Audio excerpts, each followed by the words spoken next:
Hello everyone, Flapjack Pants here. Welcome back to another episode of the Let's Play series. It's been quite a while since the previous episode, but I am back, and let's just get right into things today. So, as you can see here, basically what I did was drain all of the existing water that was in the area using gravel and sponge, and then I blew it all to high smithereens with tons and tons of TNT.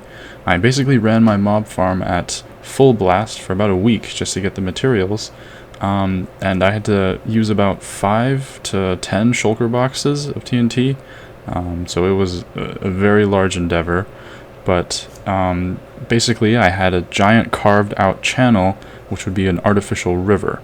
So I placed a bunch of sand over all of it, built up the ramparts on the side, cleared the explosion destroyed beaches, and then re-flooded the whole thing just to build roads over the east. That's what I was mainly doing while I was gone.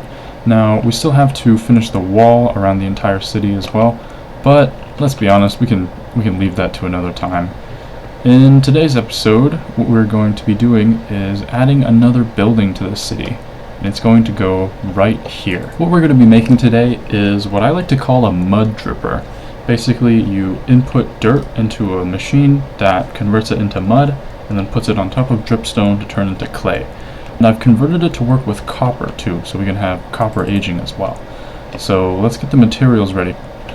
The doors in this city keep consistently disappearing, it seems like. The other ones are up here too. Yeah, these are all gone.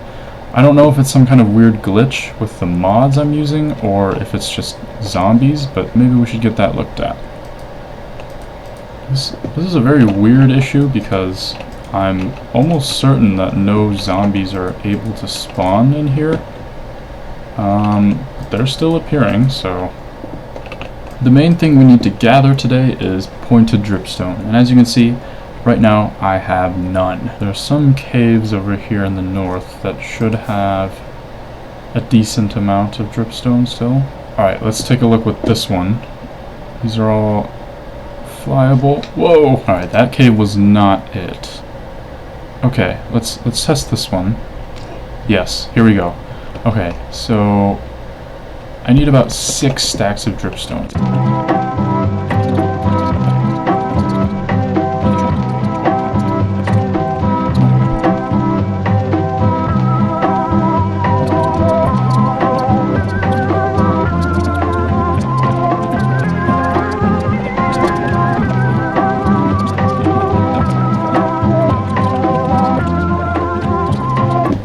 Source block here, and whoa, okay, there was a creeper.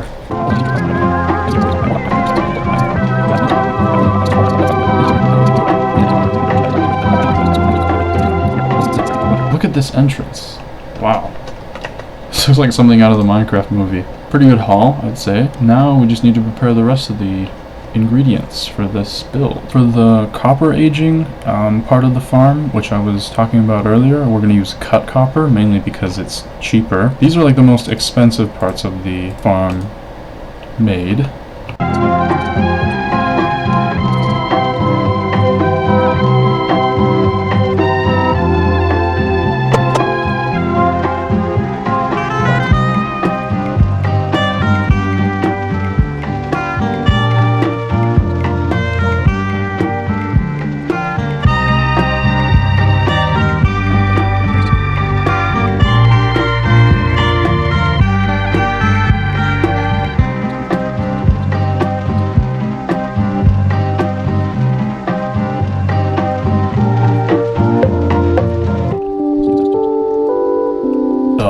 Turns out I converted all my blaze rods into blaze powder, so I guess we'll head back to the nether to get one of those. Alright, I have a fortress right here just outside of where my portal is. Now I don't remember where the spawners were. I think they were like in here. Nope. Nope. Scratch that. Actually, maybe it was around this way. Here? Yes. Okay. This is what I was looking for. Any rod? No. Oh, jeez. Okay. We should have brought fire res. That would have been the smart thing to do. Okay. 1 rod, that's enough. Okay, I am getting out of here. Want nothing to do with this place. With all my materials gathered, it was time to work on the actual redstone machinery inside the farm. Starting at the base, what I did first was create the actual input system that allows you to place dirt into the farm and eventually get clay out. How this works is, as soon as you place down a block of dirt, it will convert into mud and then be pushed up with a piston and then be pushed by another piston into platforms inside the farm. This system requires water bottles to turn all of the dirt blocks into mud, which also means that we need an automatic water bottle refilling built into the farm. All of the mud is pushed out in one single line until it reaches the end of the first platform, where it's then pushed once across. This means that essentially the entire farm is a massive 12 block wide feed tape of mud blocks.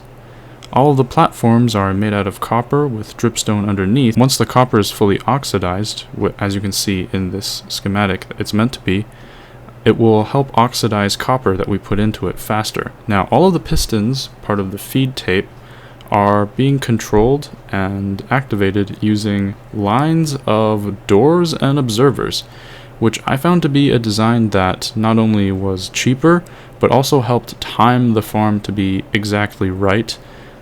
So barring any bizarre exceptions, this farm should never malfunction and break. When the farm is completely full, it will trigger a dispenser that drops an item into a hopper where the player is placing blocks, and that will turn on a light to let them know that the entire farm is full. The final thing that I did was fill up all of the water bottles inside the mud converter. Alright, I am done with the mud dripper here. After I was done, I got a little bit sidetracked and I enchanted up a spare trident I had lying around with channeling. So if it starts raining again, we can certainly try this. Yeah, so I brought over some dirt here so that we could see if this farm is working, basically, and if we have to make any changes. So basically, you just need to hold down right click, and then as soon as it's done, the light on the very top left there, you can see, will light up.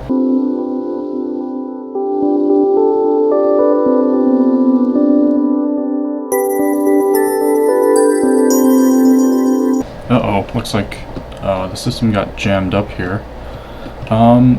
I guess I'll just remove I'll do a harvest first, and then we'll try to fix up the jam. There's like iron blocks here too. This is probably not good. Okay, we'll deal with that later. You can occasionally get jammed there. I think that was like 1 block off from the detector that would turn on the light. Okay, so let me see what areas we might need to clear up here. Probably like here. Okay, so I'll just take out all of these blocks. And then I want to see if I can feed more dirt in to see if that clears up the issue, or if... because 2 iron blocks came out, so maybe something's wrong with the redstone here.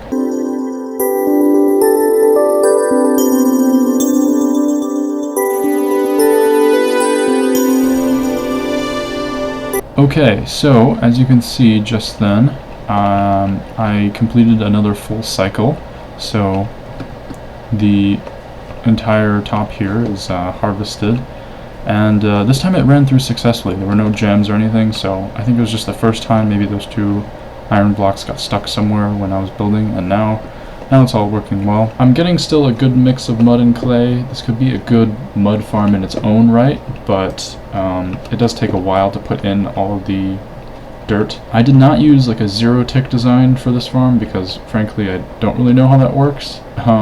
This is, in the grand scheme of things, this is way slower than 0-ticking, but this is entirely my design, so I think it's kind of forgivable in that sense.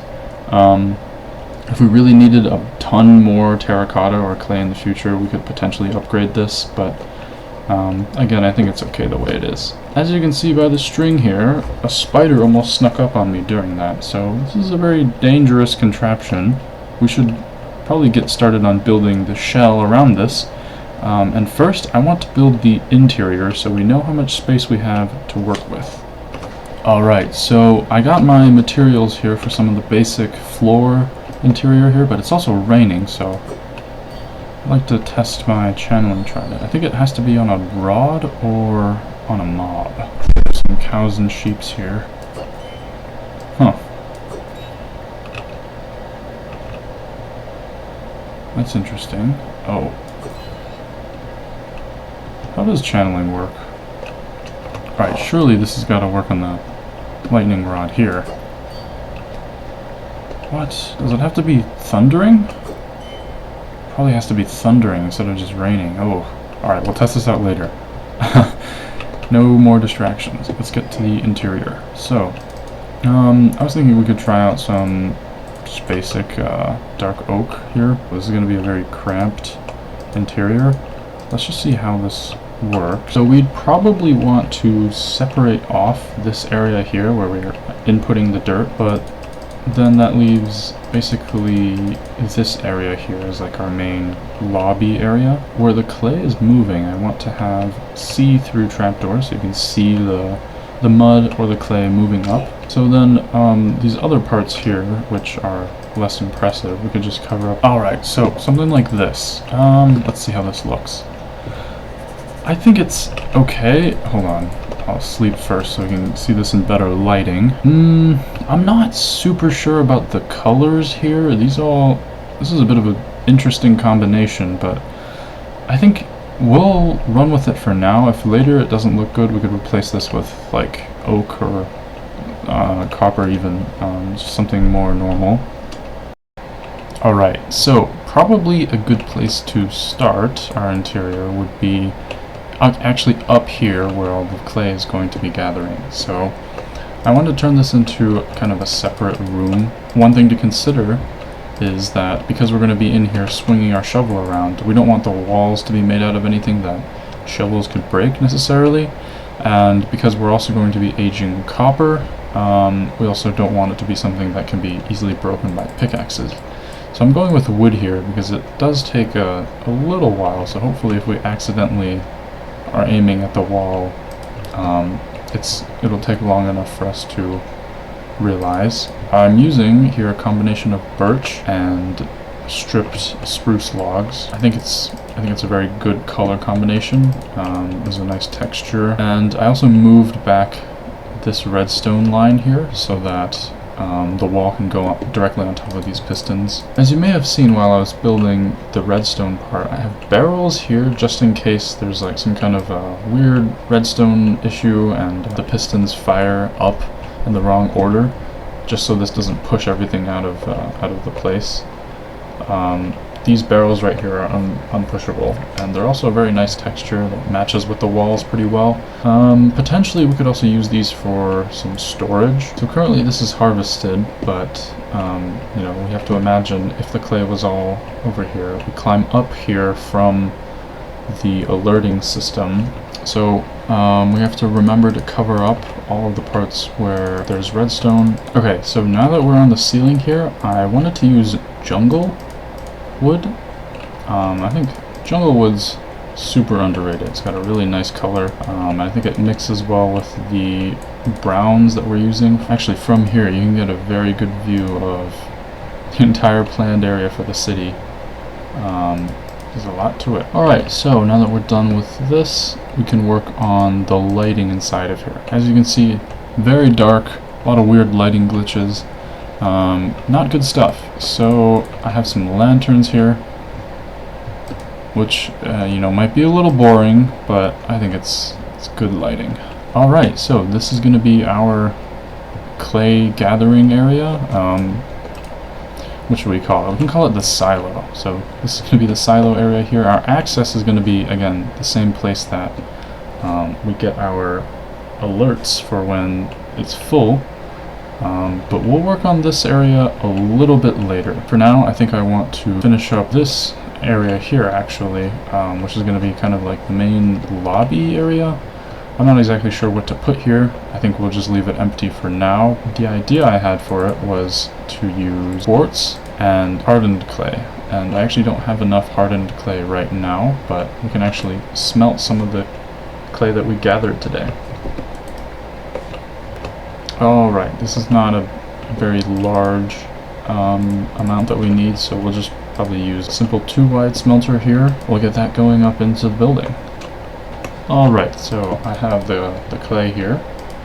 I think the reason I picked light blue specifically was because I think it matches very well with the clay color that we'll be seeing through the trapdoor. So obviously this room is mainly like an indicator for when our mud is converted into clay. I think it's alright here if we just have a flat, simple roof. And we can pop in on the inside and put down some more lanterns. Favorite light source. Oh, I can just reach straight up. Boom, boom. Honestly, that's good enough. Okay, right here is going to be access to a place where we input all of our copper. As you can see very clearly, this is a bit of a redstone mess, and I don't know if there's any way to make this look good. I think it might be cool if we just like allow access to this like raw redstone machinery. But at the same time, also the way we get up there is going to be to climb kind of up through here. I'm trying to think of a way to make this not so all over the place. And then also we need to have an access to this lever right here, which is controlling whether or not this is in copper mode. So when it's in mud mode, which is, you know, how it usually is, it's going to be dispensing water bottles.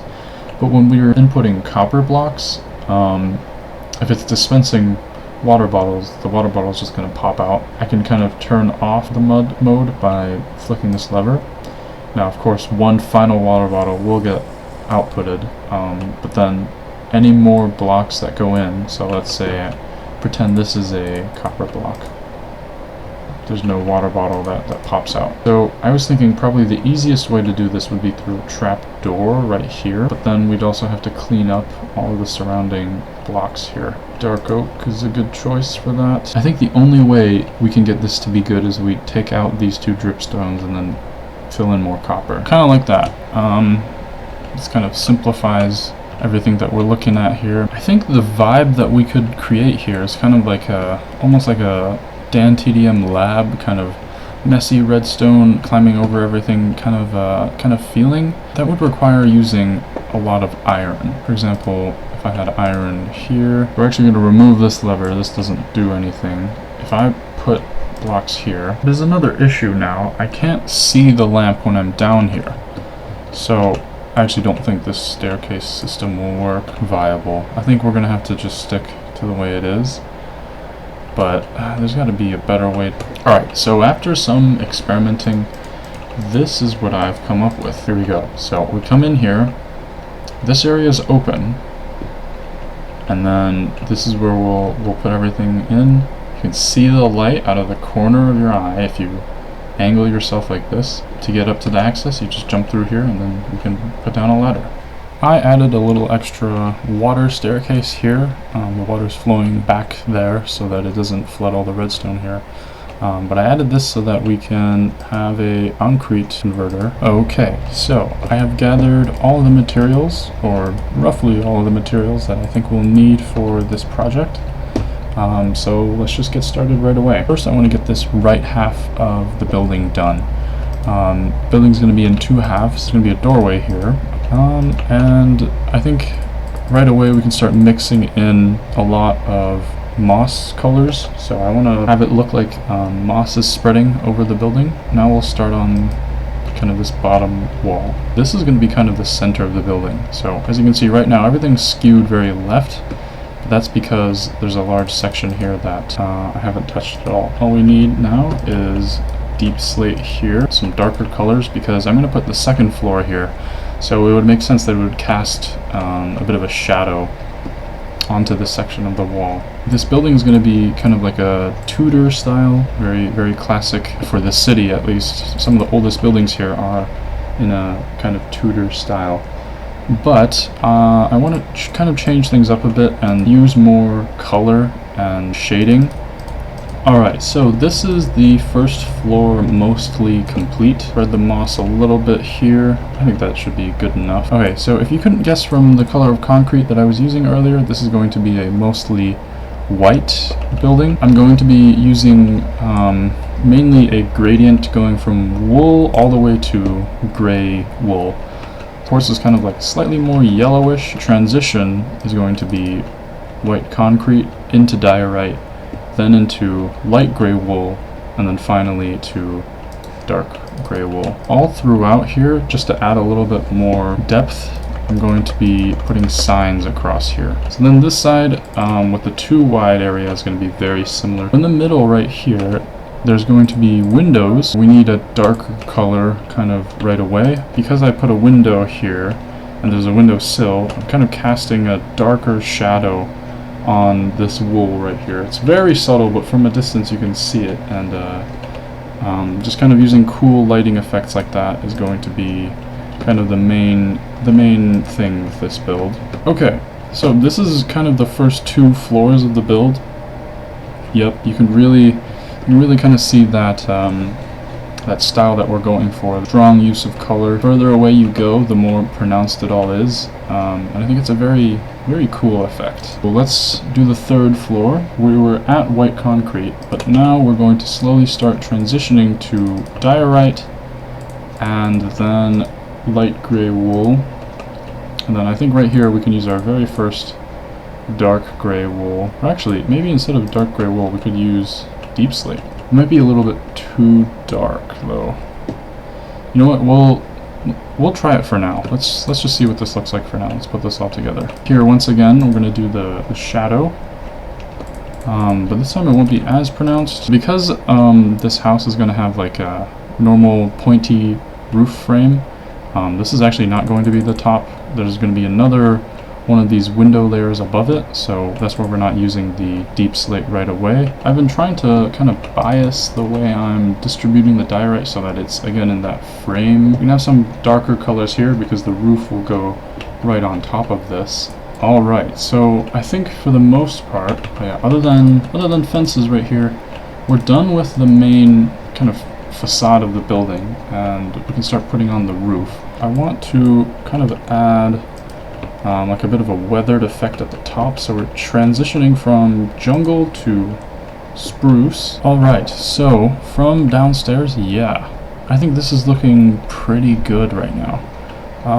Obviously, if we fly away at a distance, the signs will kind of vanish, but like from this distance it doesn't look, see, you can really see the pronounced coloring changes, but it doesn't really seem like the details then are as important from there, because there's kind of a lot more to take in. Like if you're flying from here, it's a little bit more unclear to begin with, so it's kind of like a level of detail that shows up. So I think it's okay. Now we just need to work on this side of the building to cover up our ladder up and everything. We'll actually begin with the deep slate. They're gonna go flush with each other, and this building here, but I think if we use color to draw a difference here, so there's going to be moss here too, which will make things confusing, but if we make like a noticeable difference in shading here, then it should be much more pronounced when the changeover occurs. Actually, one quick thing before we get going, I kind of forgot to shade the logs here. Yeah, just like that, just to show a little bit of gradient and shadow. We can just do the exact same thing here, this side as well. Potentially we should change out these fences too. Everywhere it's brown or gray, we switch over. Yeah, I think that definitely added to the shadowing effect. If we go from far away once again, yeah, it's definitely more pronounced from here. Back to where we were. This wall here. This is actually going to be where most of the moss colors are going to be. I want to have a more organic looking face to it because you know, instead of relying entirely on depth here, which is not always the most realistic, I think if we use a lot more color and kind of have an overgrown mossy facade, that could be interesting as well. The support logs on this side of the building are going to be similar to here, except just shades darker. I'm going to be using stripped dark oak logs. Here in the middle, I wanted to use mud, and then because there's going to be so much moss in kind of in between, I think the gradient we can use doesn't have to be as sophisticated. I think if we just transition to spruce would be good. For these windows I wanted to use redstone lamps because, you know, redstone lamps are a classic classic, thing to put behind windows when you don't want any light going through. So we're gonna do this. That turns on these, and then that. Does that get all of them? No. So this is a bit of a mess, but that's why you shouldn't let builders do redstone. But yeah, there we go. We have our 2x2. I'm gonna add a lot more to the front facade once we're done. Actually, at this point, I think we can. There. I think we're done with our escapades with our moss here. So now all I have to do is just fill this in. I had a bunch of slabs in storage, so we're going to be using these. The roof material itself is going to be mainly dark oak stairs. We might be able to throw in some nether brick on top of all of that just to make it, again, access some of those darker colors. Yep, I think it's achieved what we were going for. Now all I have to do is just add some more details to here, but definitely the moss is looking alright. I think I could have used more darker colors, but I think once we cover up with more details, I think it'll be barely noticeable. My idea for what to do here was to split everything up using gates. Alright, but I imagine 2 more up here. I think it needs to be more direct. Yeah, I think that definitely separates this into like distinct levels much better. Alright, so we're gonna put probably some banners here for windowsills. And then I was planning on waiting for these to oxidize, but I think we can just have them oxidize up here. So pretend these are like a teal color. We're gonna have another layer here. Let's just put in the slabs first, just to see what it looks like. I don't like how it's connecting here, but I think we're just gonna have to make do with that, or remove one of these. Yeah, I really don't like how it's connecting. Yeah, as a whole, I think it's pretty good, actually. If you imagine these are teal, I just think there should be a bit more definition here. So actually, if we take out one of these moss blocks, put in that. Yeah, I think it's kind of like a clearer boundary that this is like a beam, and then this is a separate building. Once again, imagine these are teal, and boom. That about should do it. So, as you can see here, I've added, again, like the weathering pattern that I was talking about earlier. But with that, we are basically done with today's video. There's still the copper in here and inside the dripper itself that need to oxidize, but that's just kind of a waiting game. So, in a few episodes, or maybe just next episode, we'll check in on that. But if you like this video, be sure to smash that like button, hit subscribe, and I'll see you guys next time. See ya.